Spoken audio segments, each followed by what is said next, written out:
आइए आइए सेठानी जी, इससे पहले कि वो आ जाए, आइए इसको तो मैं ऐसे बंद कर देता हूँ। गलती हो गई। आइए आइए, बोलिए क्या काम है? ये ही है। बहुत खतरनाक जगह है ये, उतरते ही पीछे लग गया एक। नहीं समझे, मैं समझाता हूँ। बहुत मुश्किल से आए हैं आपकी दुकान। पीछे एक चोर बुर्बक टाइप आदमी लग गया था, नीचे खड़ा। आइए दिखाता हूँ उस तरफ। आइए इधर आइए। वो देखिए फोन पे बात कर रहा है, लगता है अपने साथियों को बुला रहा है यहाँ पर। बाप रे। आप रुकिए, मैं अभी पुलिस को फोन करता हूँ। हाँ पुलिस? नहीं नहीं नहीं। अरे सेठ जी सेठ जी सेठ जी, अरे आप तो कच्चे खिलाड़ी निकले। अरे पुलिस को फोन नहीं करना, लोग बैठे। हमारा जो माल है ना, ये वाला अलग किस्म का है। अलग किस्म का? बताऊंगा नहीं, टिकाऊंगा। आइए सेठानी जी, कम।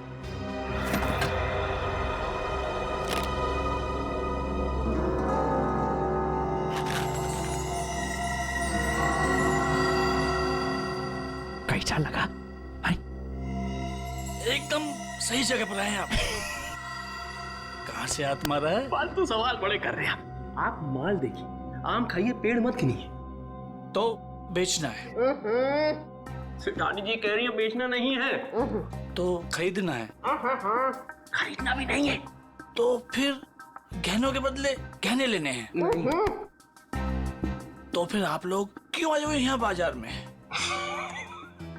मासूम है, इधर देखिए, हम ये चाहते हैं कि आप इस सामान को पिघला दें। जब बाजार बढ़े, रेट बढ़े, हम धीरे धीरे हौले हौले प्यार से बेचेंगे, पैसे कमाएंगे। आपका काम हो जाएगा। लेकिन आपके काम के डबल रेट लगेंगे। अरे सेठ जी, डबल रेट क्यों? कोई बात नहीं, ये काम पहले किया ना। अरे कैसी बात करते हो? बहुत बार किया। और ये जो आप लेकर आए हैं, ये तो चिल्लर है। 2005 में तो हमने मुगल काल के बने हुए अरबों रुपए के गहने और कीमती धरोहर को गलाया था, और किसी को कानों कान खबर तक नहीं होने दी थी। पूरे 4 दिन तक चलता रहा था ये काम। आइए मेरे साथ, आइए।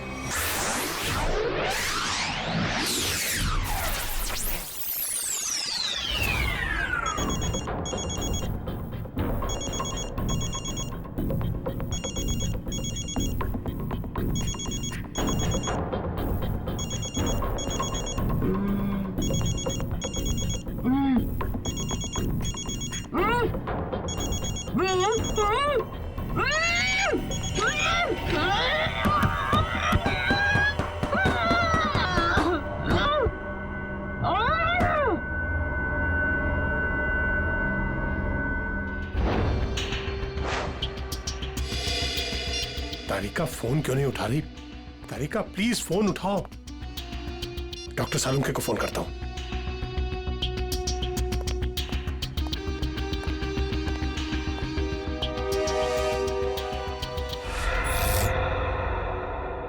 लाइट को क्या हुआ?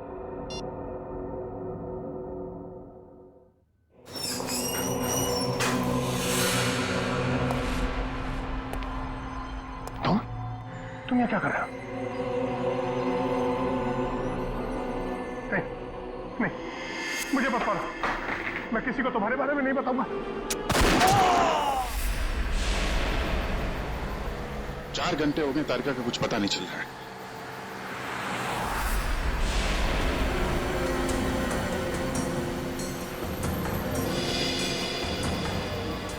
सर, तारिका का मोबाइल आसपास ही दिखाई दे रहा है।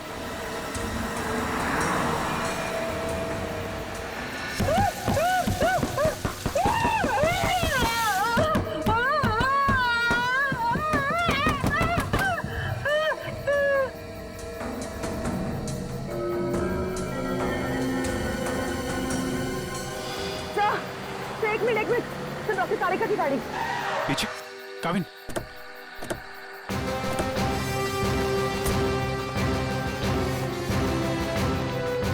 तारिका, तारिका,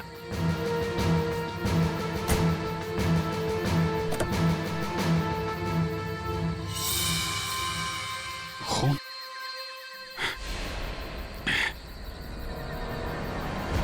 कुछ हुआ है तारिका को? खून है यहाँ पे। डॉक्टर जगन, डॉक्टर जगन, अरे कुछ देर पहले फोन किया था, अब अंधेरा है, गया कहाँ ये? देखो जरा, लाइट लगा।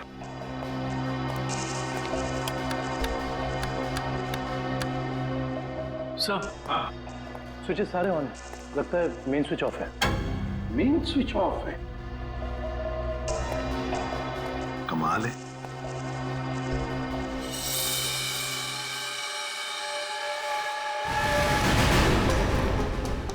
डॉक्टर जगन,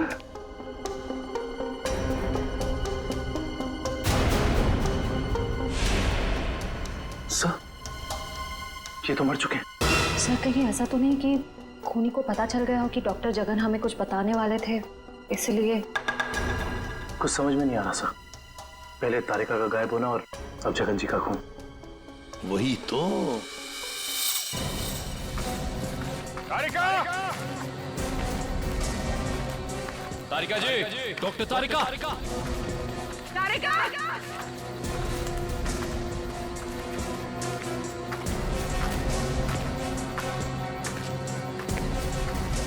तारिका!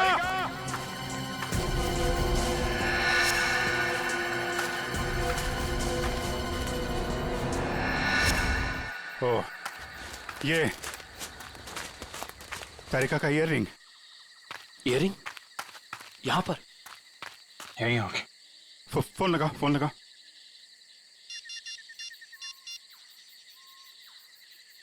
सर, घंटी जा रही है सर।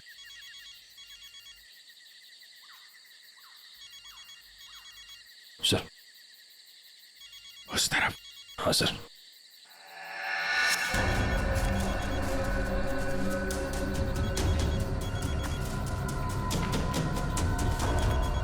सर, घंटी की आवाज काफी धीमी आ रही है।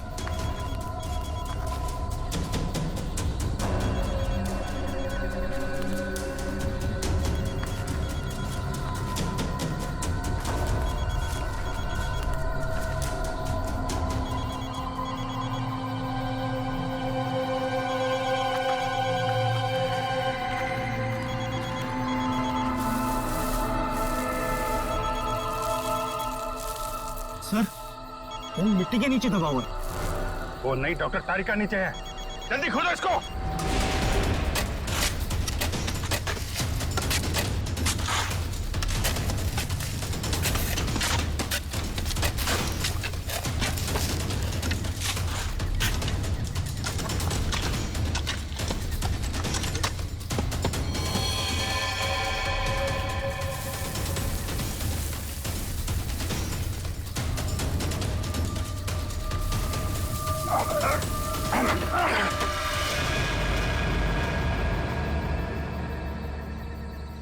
तारिका, तारिका!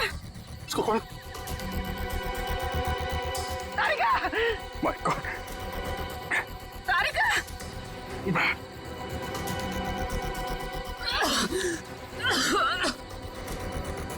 तारिका, तुम ठीक हो? हाँ?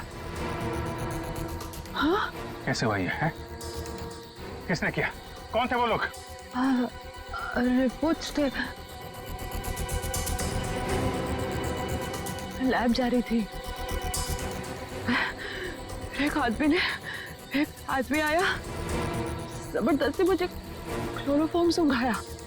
मैंने अपने आप को छुपाने की कोशिश की और मुझे किसी ने मुझे जोर से सर पे मारा।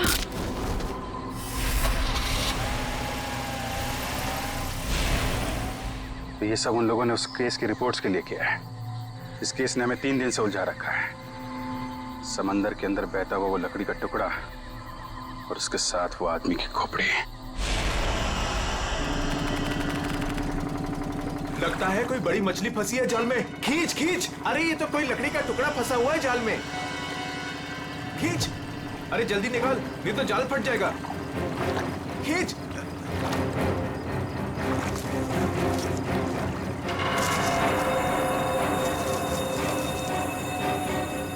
ये क्या? अरे ये तो इंसान की खोपड़ी है।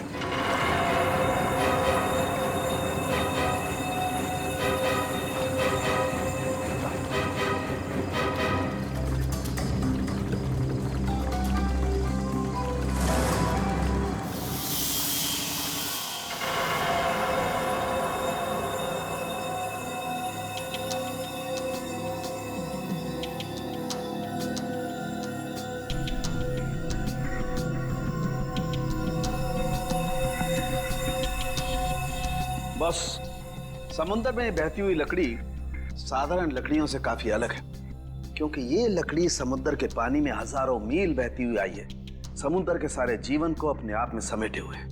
तो फिर साळुंखे, इस लकड़ी से हमें पता चल सकता है ना कि ये किस किस तरह के पानी में से बहकर आई और पानी की क्या खूबियां हैं। हाँ बॉस, इसीलिए मैंने प्रसिद्ध समुद्र विशेषज्ञ मरीन एक्सपर्ट डॉक्टर जगन को यहाँ पर बुलाया। वो इस खोपड़ी और इस लकड़ी की जांच करके हमें बताएंगे कि इस खोपड़ी और लकड़ी पर समुद्र के पानी का क्या क्या और कितना कितना असर हुआ है। तो यहाँ सर पे पीछे गोली मारी गई है इस आदमी को।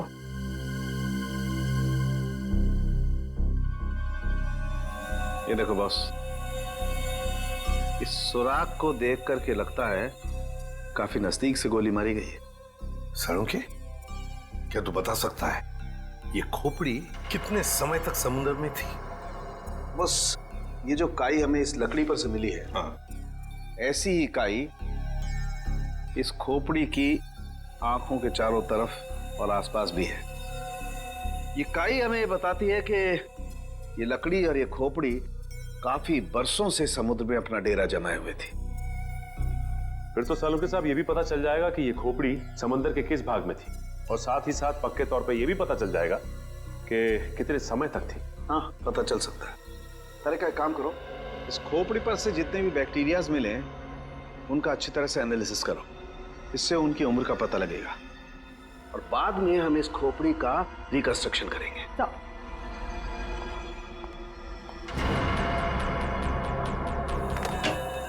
सॉरी डॉक्टर साळुंखे, थोड़ा लेट हो गया। अरे यार, एनीवे कोई बात नहीं। बस ये है वो समुद्र से बहती हुई लकड़ी जिसके बारे में मैंने आपको बताया था।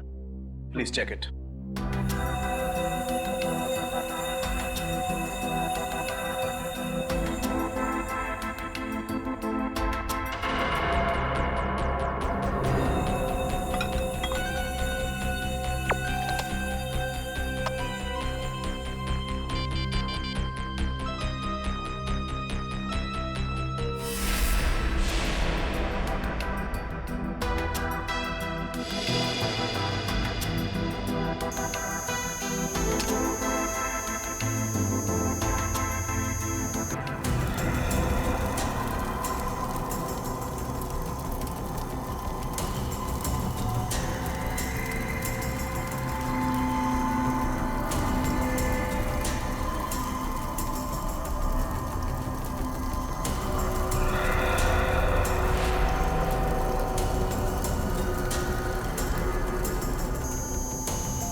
अरे वाह सर, लकड़ी में से तेल निकलने लगा।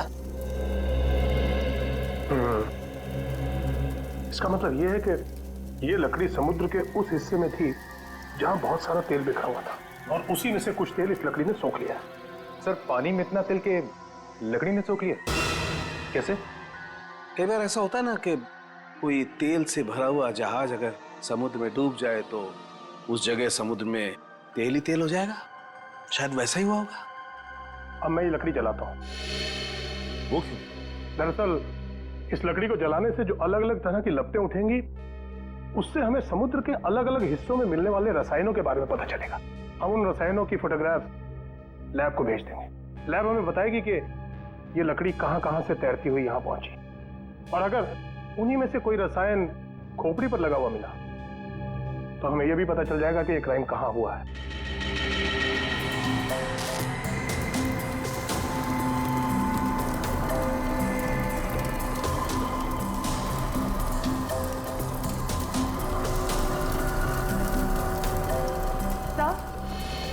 सर, इस खोपड़ी में मिले समुद्री बैक्टीरिया और एल्गी की उम्र लगभग 7-8 साल है।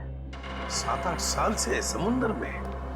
तो इसका एक ही मतलब है कि ये खोपड़ी जिस आदमी की है उसकी मौत समुद्र में 2005 में हुई है। 2005। उन रिपोर्ट से हमें पता चल सकता था वो खोपड़ी कहाँ थी, कहाँ से बह के आई थी। कोई तो है लेकिन जो ये नहीं चाहता कि सीआईडी इस केस की तह तक पहुंचे। किसी के चाहने या ना चाहने से सीआईडी नहीं रुकती।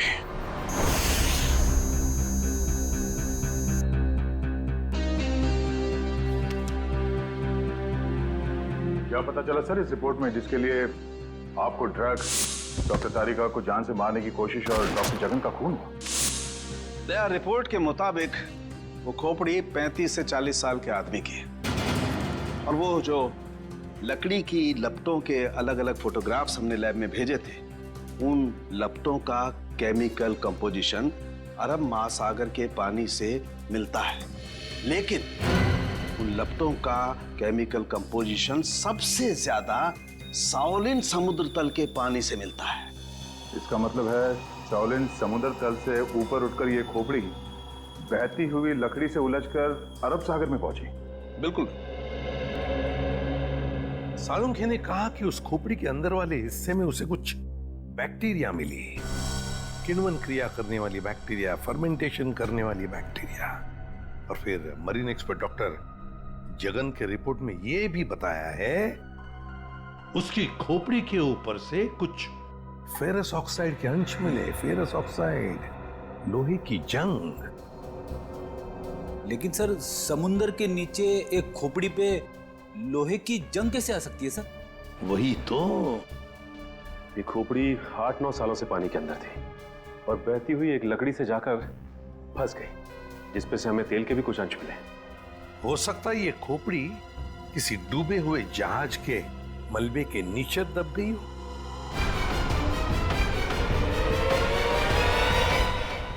डूबा हुआ जहाज, पता लगाना पड़ेगा पिछले 7-8 सालों में उस समुद्री हिस्से में कोई जहाज डूबा था क्या? सर, ये है 1955 में सॉली बैकवाटर्स ऑफ अरेबियन सी में डूबी हुई शिप, जिसका नाम था मून बोट 15Y। ये शिप मुंबई में होने वाली एक विशाल प्रदर्शनी के लिए कुछ कीमती धरोहर, स्मारक, कुछ पुरानी पंडुलिपियां, स्क्रोल्स लेकर आ रही थी। और कुछ तकनीकी गड़बड़ी की वजह से डूब गई। जून 2005, करीबन 50 साल बाद हमारे सेंटर ने इस शिप की जांच का प्रोग्राम बनाया। फिर क्या हुआ? जांच सफल हुई? नहीं सर, क्योंकि उस जांच दल के चारों लोगों में से मेरे अलावा कोई वापस लौटा ही नहीं। क्या? नहीं लौटा? नहीं लौटा मतलब ये कि तीनों गोताखोर आर्कियोलॉजिस्ट, मेहुल, अंतरा और रणवीर सर, उनमें से कोई भी पानी से बाहर ही नहीं आया। तो फिर उनका क्या हुआ? हमने उनको तलाशने की बहुत कोशिश की, पर तीनों का कुछ पता नहीं चला। सिर्फ मैं ही वापस आ पाई, शायद इसलिए क्योंकि मैं उनके साथ पानी में गई ही नहीं थी। तो उस वक्त आप कहाँ थे? मैं पानी के ऊपर बोट पे ही थी। एक मिनट, वैसे आप कौन है?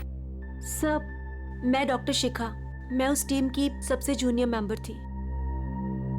काफी देर तक जब उनमें से कोई बाहर नहीं आया तो मैंने सेंटर इन्फॉर्म किया। यहाँ से एक रिसर्च टीम वहां पहुंची और शिप का जो भी सामान था उन्होंने निकाल लिया।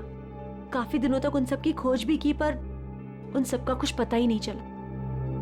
ठीक है डॉक्टर नैना, इस जहाज पर का जो भी सामान आपके पास है, जो भी सामान, वो सब हम हमारे ब्यूरो ले जाना चाहते हैं जांच करने के लिए।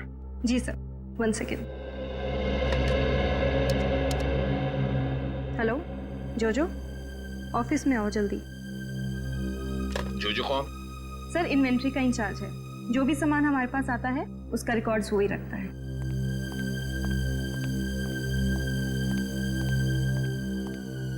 मैडम, आपने बुलाया मुझे? हाँ, ये लोग सीआईडी से हैं और इन्हें मून बोट 15Y से मिला हुआ जो भी सामान है वो इन्हें चाहिए।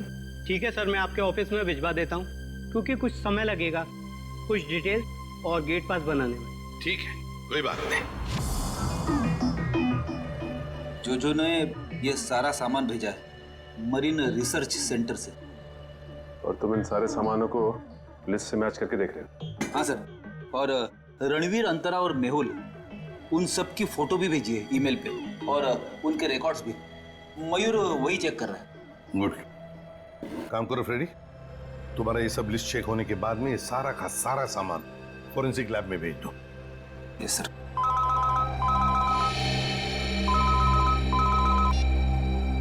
हाँ डॉक्टर तारिका, ओके, ग्रेट, थैंक्स। सर, उस खोपड़ी का रिकंस्ट्रक्शन हो गया है। डॉक्टर तारिका ने मेल भेजा है फेस इंप्रेशन का। गुड।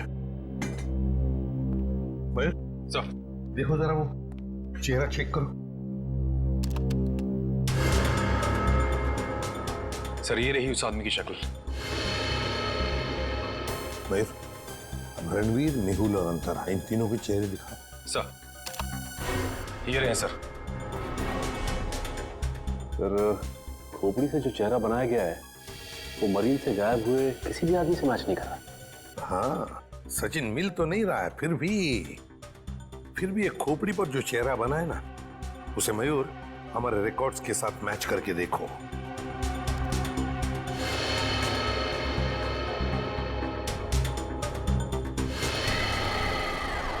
सर ये तो नामी जादूगर सम्राट है जो 2005 में गायब हो गया। क्या सम्राट सर इस दुनिया में नहीं रहे? और हम ये जानते हैं कि आपके सम्राट सर की मौत 2005 में हो गई थी। 2005 जून से तो गायब हो गए थे वो। 2005 में आप लोग थे सम्राट के साथ? हमने तभी ज्वाइन किया था और हम उनके असिस्टेंट थे।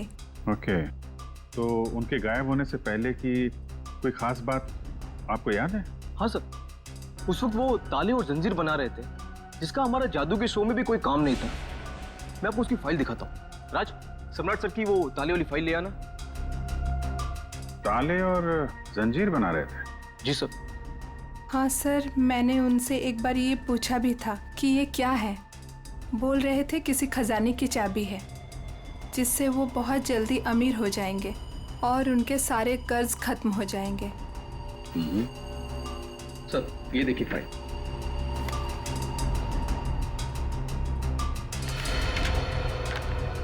सर ये ताले जैसे दिखते नहीं हैं, लेकिन ये ताले ही हैं।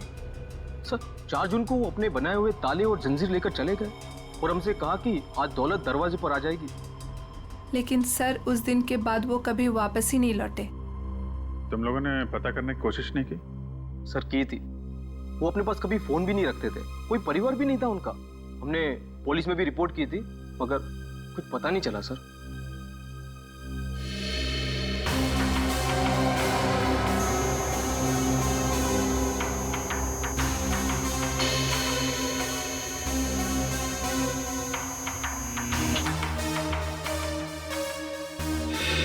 ठीक है, नेक्स्ट।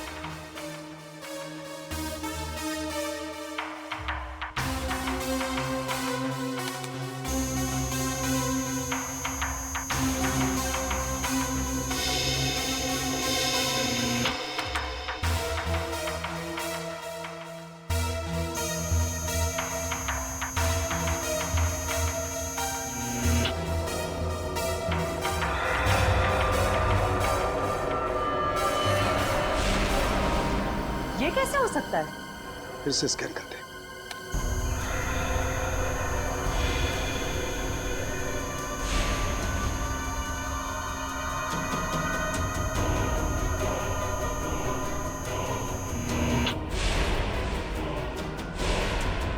माय गॉड, ये क्या चक्कर है? हाँ डॉक्टर साहब, क्या हुआ? आपने अर्जेंटली बुलाया? दया, जहाज में से मिले हुए सभी आर्टिफैक्ट्स, ये सारे धरोहर का कार्बन डेटिंग कर लिया है। ये सभी की सभी चीजें 16वीं शताब्दी की हैं, सिर्फ एक चीज को छोड़कर। ये क्या बात कर रहे हैं? मून बोट में मिली तमाम चीजों में एक चीज 16वीं शताब्दी की नहीं है? नहीं सर, इसका मतलब वो चीज मून बोट की हो ही नहीं सकती। बिल्कुल नहीं हो सकती, और वो कोई धरोहर भी नहीं है। वो है एक छोटा सा हथियार। ये चाकू जो 2002-2003 में बना है। सर 1955 में ये जहाज डूबी थी और उसमें 10-12 साल पुराना हथियार का मिलना, इसका मतलब है कि समंदर के अंदर पड़ी ये मून बोट तो कुछ ना कुछ तो हुआ है। जब अंतरा, रणवीर और मेहुल गायब हुए थे 2005 में। और सर सम्राट का भी वहां होना कोई इत्तेफाक तो नहीं हो सकता।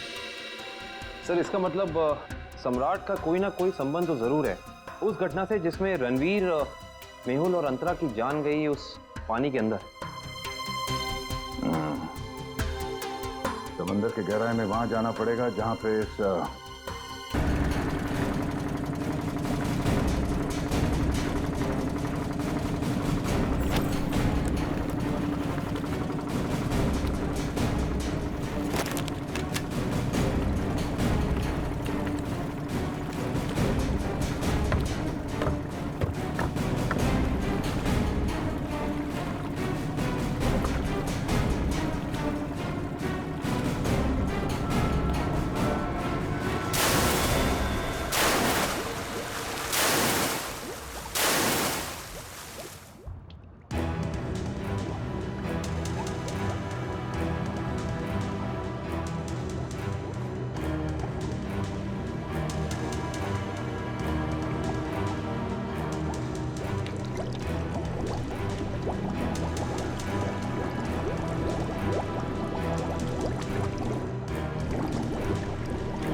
जो दोनों कंकाल आप लोगों को बाद में मिले हैं ना, इनमें से ये कंकाल मेहुल का है और ये अंतरा का है।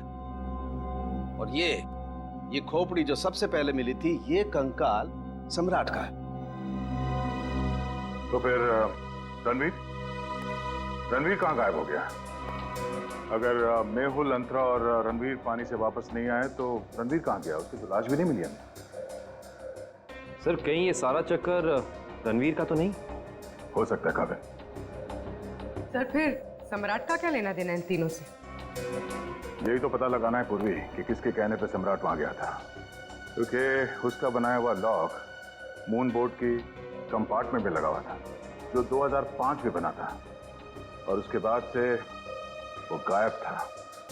सर फिर तो शिखा से दोबारा पूछताछ करनी पड़ेगी। वो अकेली वापस लौट कर आई थी, वो भी जिंदा।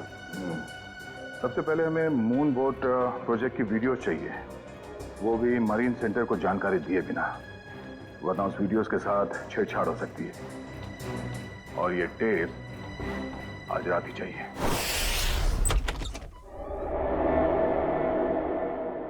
कहीं चोरी करते वक्त हमें कोई पकड़ न ले। सर कुछ भी नहीं होगा, टेंशन मत लो। सीआईडी का बैच है ना, हम लोग उसे सीआईडी का बैच दिखाएंगे और कहेंगे चोर पुलिस करने आए हैं। पहले अंदर तो चलो।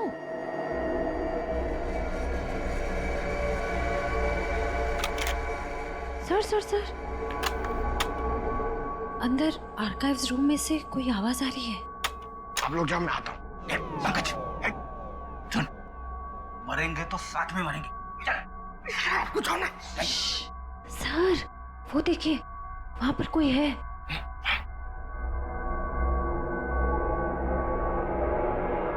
लाइट ऑफ, बंद कर टॉर्च।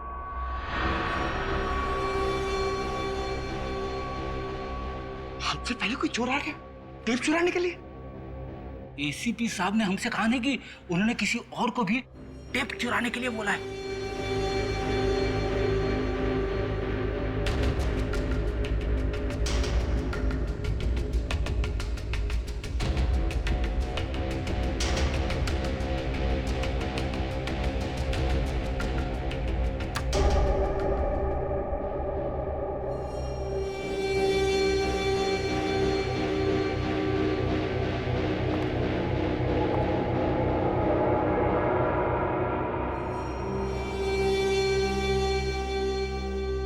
हाथ ऊपर।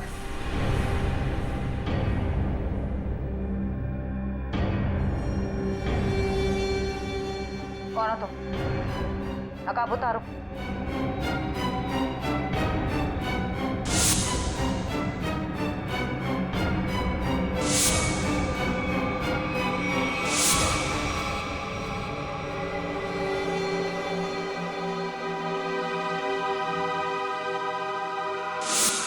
मैं डॉक्टर शिखा, मैं उस टीम की सबसे जूनियर मेंबर थी। शिखा तुम सब कौन हो?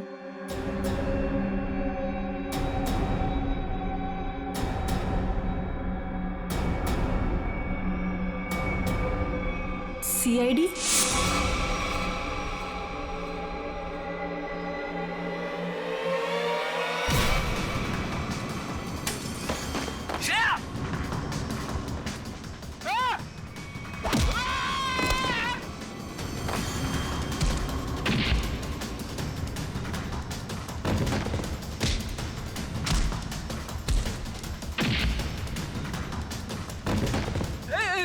देखो मैं लड़कियों पे हाथ नहीं उठाता है?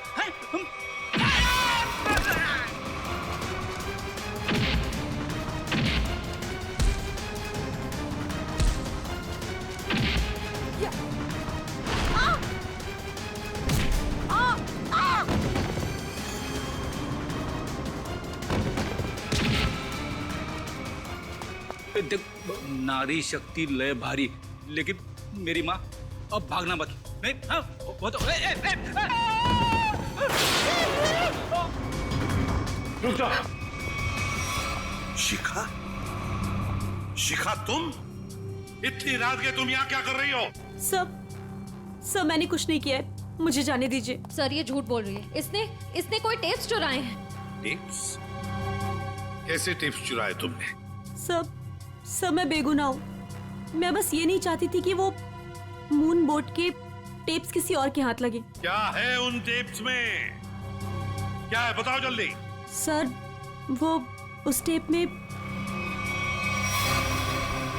सर मैं अपना काम कर रही थी, तभी मैंने देखा कि एक बोट सामने से आई और उसमें कुछ लोग थे।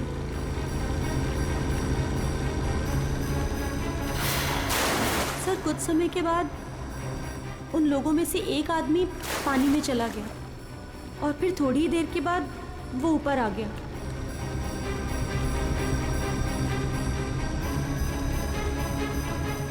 और सर जैसे ही वो ऊपर आया, एक आदमी ने उस पर गोली चलाई और वो मर गया।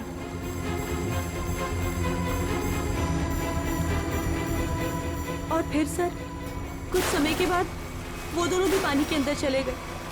मैं डर गई थी सर, मुझे लगा कि उस खूनी ने मुझे भी देख लिया है और वो मुझे भी मार देगा। मेरी बोट पे भी एक कैमरा था जिसमें सब कुछ रिकॉर्ड हो रहा था। उसी रिकॉर्डिंग के टेप्स लेने आई थी सर। सर इसका मतलब इसने सम्राट का खून होते देखा था, क्योंकि उसी के सर में गोली लगी थी। तुम ये टेप्स पहले भी तो चुरा सकती थी ना, फिर आज ही चोरी करने का क्यों सोचा तुमने? उस वक्त सभी को ये लगा कि ये एक हादसा है, ऐसे में वो टेप कौन देखता। मुझे क्या पता था कि इतने सालों बाद सीआईडी उस दबे हुए केस की फिर से छानबीन करेगी। बहुत बड़ी गलती की तुमने शिखा, जुर्म को छुपाने की। जुर्म छुपाना भी एक अपराध होता है, समझी? अब तो तुम्हें जेल में बैठना पड़ेगा जब तक कानून तुम्हारा फैसला नहीं।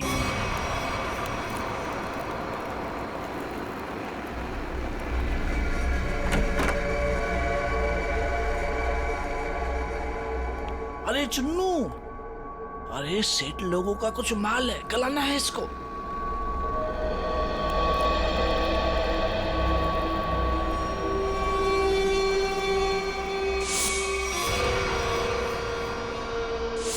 कितना माल है साहब?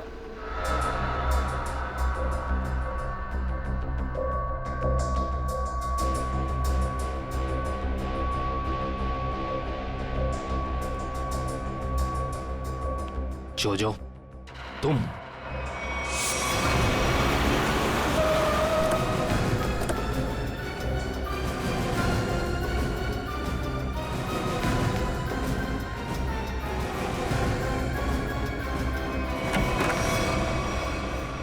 अरे आप कहीं जा रही हैं क्या?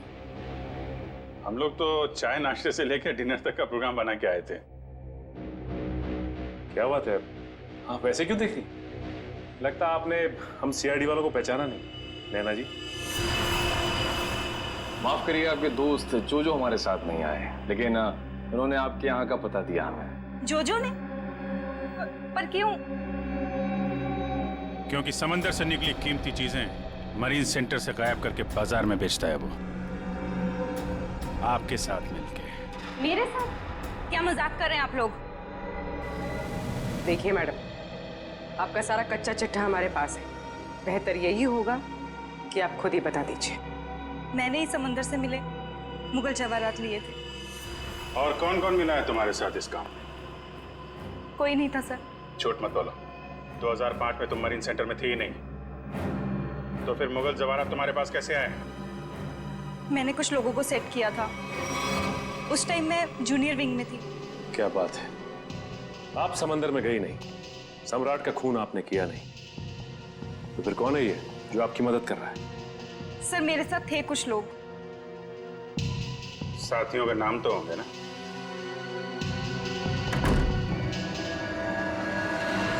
कौन अंदर? सर अंदर कोई नहीं सर। सर मैं अकेली हूँ सर, किसे देख रहे हैं सर?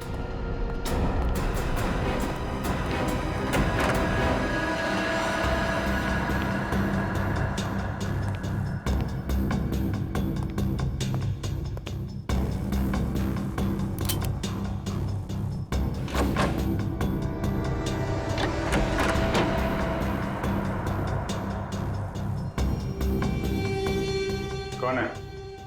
बाहर आ जाओ, बाहर आओ चुपचाप।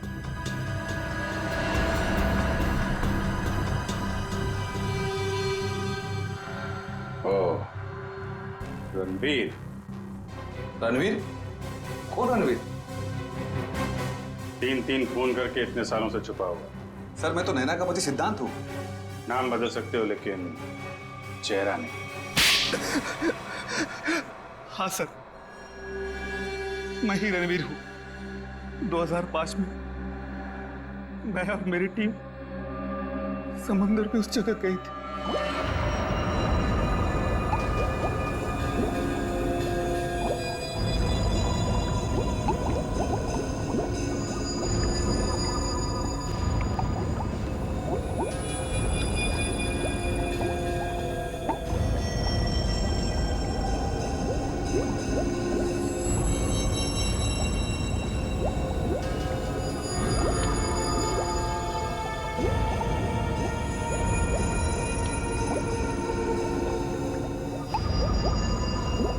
उस चेस्ट के बारे में सिर्फ मैं जानता था और कोई नहीं, इसलिए मैंने सम्राट के साथ मिलकर एक प्लान बनाया। सम्राट ने मेहुल और अंतरा को मार दिया और उनकी लाश बोट में छुपा दी। उसके बाद सम्राट को मेरे 2 आदमियों ने गोली मार दी और सर मैं चेस्ट लेकर पानी के रास्ते बाहर आ गया। सच्चाई को सामने आने में देर लग सकती है, लेकिन सच्चाई कभी छुपती नहीं। सम्राट को उसके किए की सजा तुमने दे दी, लेकिन तुम्हें सजा दिलाने के लिए सम्राट की खोपड़ी खुद पानी के बाहर आई। तुम दोनों को तुम्हारे किए की सजा कानून जरूर देगा, शायद फांसी होगी।